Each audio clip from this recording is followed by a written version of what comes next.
A questão da pornografia, como é que foi? Como é que chegou essa história? Tá gravando? Tá, não parou, isso aqui vai tudo pro ar, isso aqui não para. Que legal, você. Eu interrompo, falo com o Matheus, não tem... Amei. Não... E a moça que tava ali, ela não aparece? A Maria só atravessa na frente da câmera às vezes. Gostei. A Vivi não tá aqui, que a Vivi tá em BH. A Vivi falou que não ia poder estar. Me fala como é que surgiu. E o seu filho, na escola? O Tom agora tá na casa da mãe dele, que fica aqui a 5, 6 quadras e tal, mas tá tudo em casa. Ele gosta do Naruto, né? Gosta, adora. Eu tô indo pro Japão em janeiro, eu vou trazer uma lembrança pra ele. Adora. Eu vi numa entrevista tudo de Naruto falando, que você puder dar pra ele adora. Tudo, né? Eu vi. E daí eu tô no Japão, minha filha é recém-nascida, Manami, só que eram gêmeas, eu perdi uma, e tô num processo emocionalmente bem, uma depressão terrível. Só que eu abro o Orkut, que eu nem tinha muito acesso, abro o Orkut num dia lá, e o mesmo assessor, você falou da André Surak. Isso. Cacau. Isso, ela fala Cacau, na entrevista. Isso. Cacau Oliver entra em contato comigo. Vivi, tô fechando aqui com uma mega produtora chamada Sexo. Não sei se existe ainda, que não era brasileirinha e tal. E tô fechando aqui os 20 anos deles. Que vai ser esse ano, comemoração de 20 anos dessa produtora de filmes. Daí, quando ele falou assim, eu falei, Deus me livre, isso não. Tipo, prostituta já era, né? Eu sempre falo, Rafinha, prostituta já era. Mas eu não queria que o mundo soubesse, entendeu? E o filme, ele traz à tona o que, na verdade, já são, né? Raramente você vai encontrar uma moça que trabalha, né, num shopping e ela vira atriz. Não, já tem uma história. Já sai com alguém, já, né, se prostitui, mas de uma forma camuflada. E eu falei, não, eu queria manter a camuflagem. Eu falei, não quero que o mundo saiba que eu me prostituo. Imagina, os empresários do Ronaldo, né? Eles já desconfiavam. Eu falei, não quero que ninguém saiba. Eu não queria. E daí eu falei, não, Cacau, jamais. Ele vivia, eu tava com 32 anos, tá? Minha filha é recém-nascida. Falou, vivia um cachê milionário. Ele só falou isso. Vivia um cachê milionário. Daí ele ainda lembrou, falou, olha, você já tá com uma idade. Passou dos 30, né? Você já tá com uma idade. E eles querem, assim, alguém famosa. Eu pensei, mas eu não sou tão famosa assim, né?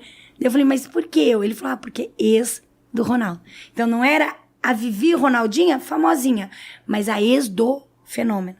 Então, lógico que a produtora queria, né?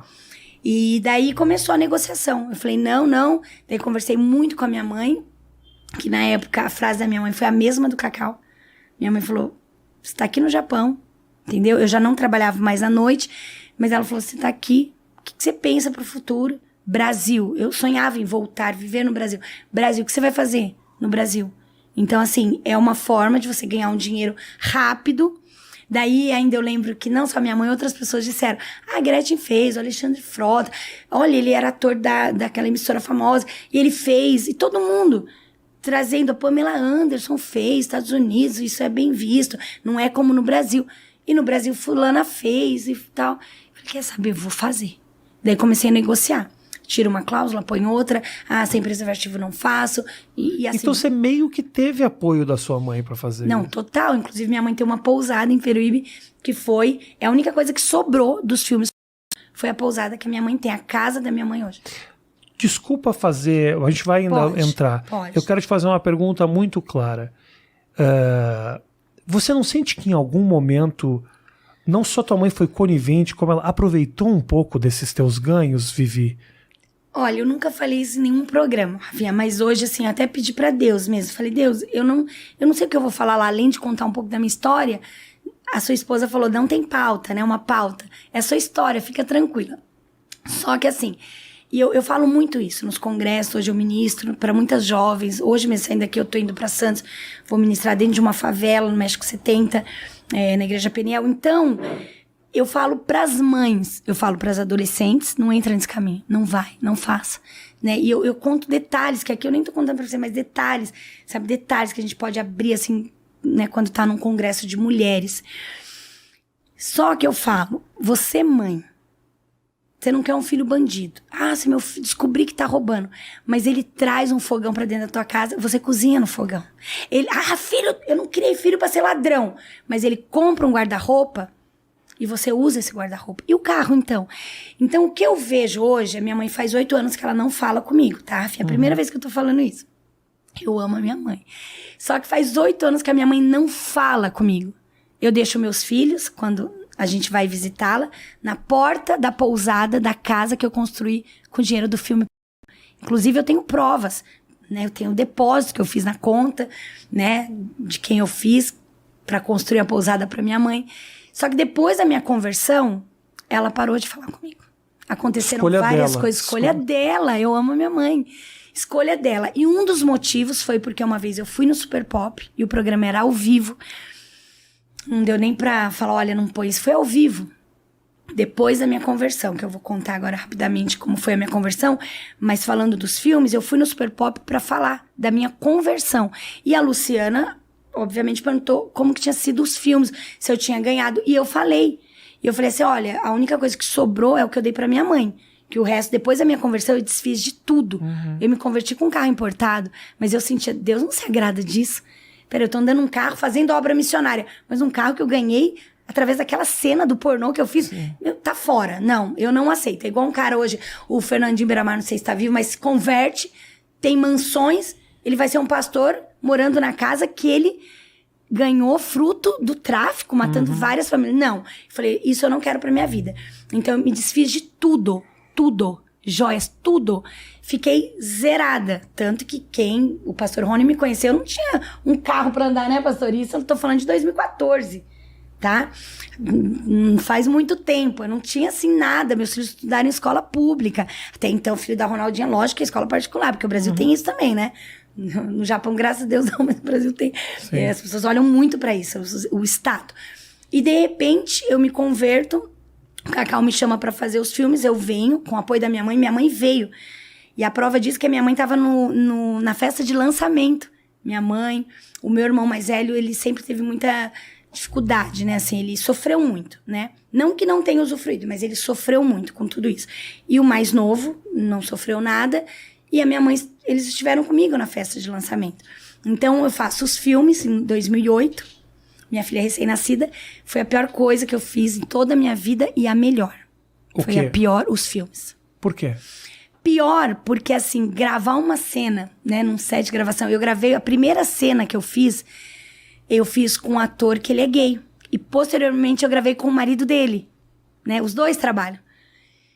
E foi a pior coisa, assim, a maquiagem teve que refazer umas 7 vezes, porque eu chorava, e eu tava usando metanfetamina. Então eu ia no banheiro, cheirava, voltava, eles me davam champanhe. E o diretor, apesar de ser desse mundo, underground, prostituição, um querido, o diretor do filme, ele falou, Via, eu te entendo, calma. E eu falava, gente, eu tenho uma filha recém-nascida. Eu ainda tava com os pontos, sabe? Que foi cesárea. E eu coloquei prótese na pressa pra gravar o filme, né? Porque eu sei, não dava pra gravar daquele jeito, coloquei prótese. Então eu tava assim, olha... Costurada, arrebentada. E eu falei, não, mas é o dinheiro, preciso de dinheiro. E tudo que eles já tinham me dado. Antes de eu gravar a cena, eles trouxeram eu, minha mãe, meus 2 filhos, meu ex-padrasto, 5 pessoas do Japão com passagem de ida e volta. Só de passagem foi quase 50 mil reais. Então eu falei, não, eles já investiram em mim. Eu cheguei, eu exigi um carro importado, que era parte do cachê. Me deram o carro. Eu quero ficar nos Jardins, né? Porque tem que ostentar, eu queria ostentar. Eu quero ficar nos Jardins, num flat. Era 7, quase 10 mil por mês o flat, 6 meses. Quanto que você acha que ganhou total do filme pornô? Total, deu mais. De cara foi quase $500 mil. Porque entre carro, cenas, eram 5 cenas. Então eu calculava que por cena eu tava ganhando 100 mil. Né? Foram 5 cenas que eles dividiram. Vivi no carnaval, vivi no iate, vivi não sei aonde, vivi não sei tal. Mas a primeira, as outras, eu já tava tão louca, mas tão louca. Inclusive as pessoas falam, ela tava muito louca. Até quem é fã de filmes, fala, a mulher não tava normal, não tava. Eu tava tão louca. E que gerava uma revolta. Não era um arrependimento. Porque arrependimento, quando você sente, você deixa de fazer. Era um remorso. E agora o que vai ser da minha vida? Então, assim, eu fiz pelo cachê.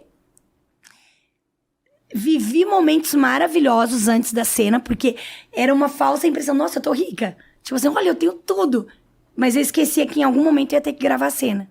E que depois ainda vem, né? O mundo inteiro vai ver e não tem como apagar.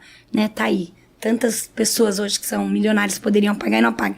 E daí, quando eu caio numa depressão profunda, no ano seguinte, no ano do lançamento. Caio numa depressão, que daí foi a pior fase mesmo. Porque eu falo, o filme foi bom e foi ruim. Bom, porque ele proporcionou coisas boas. O sonho da minha mãe era ter uma casa onde ela mora hoje, uma pousada tem. né? Apesar que eu não tenho dúvidas de que isso trouxe uma maldição tamanha que ela não fala comigo. Entendi. Entendeu? Então, assim, realizou um sonho. E você vendo uma mãe feliz, você realizar o sonho de uma mãe, de um filho, é maravilhoso, só que é momentâneo. E no ano seguinte eu caio numa depressão que eu só não fiz uma besteira porque realmente Deus tinha um plano na minha vida, isso eu não tenho dúvidas.